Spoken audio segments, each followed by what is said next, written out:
Dans le cœur de la petite ville de Marnès, un drame inattendu était sur le point de se dérouler. Camille, un jeune homme de 20 ans, passionné par l'astronomie, passait ses nuits à observer les étoiles à travers son télescope sur le toit de l'immeuble de ses parents. Un soir, alors que Camille ajustait son télescope, il observa une lumière étrange zigzagant au-dessus de l'horizon. Ce n'était ni une étoile filante, ni un avion. Intrigué, il ajusta sa lentille pour obtenir une vue plus nette.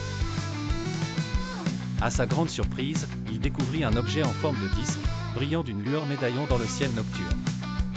Camille, sceptique mais curieux, prit plusieurs photos avec son smartphone.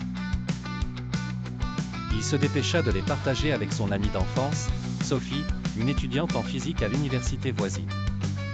Sophie, tout aussi intriguée par ces images, proposa à Camille de les montrer à son professeur de physique.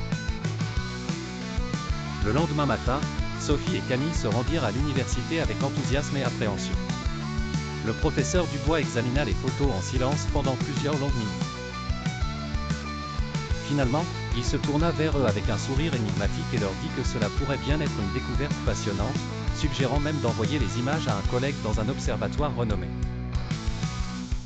La nouvelle de cette découverte et les photos furent rapidement partagées sur les réseaux sociaux, suscitant l'excitation dans la communauté scientifique et au-delà. Chacun spéculait sur la nature de cet objet mystérieux. Était-ce un simple ballon-sonde, un rare phénomène météorologique, ou quelque chose de bien plus mystérieux?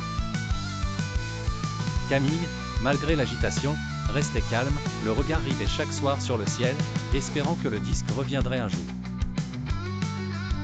Ce mystère, contenu dans un simple reflet céleste, éveillait en lui des rêves encore plus grands. Et tandis que les gens débattaient, l'univers, lui, continuait ses œuvres secrètes, prêt à révéler ses secrets à ceux qui cherchaient sans relâche.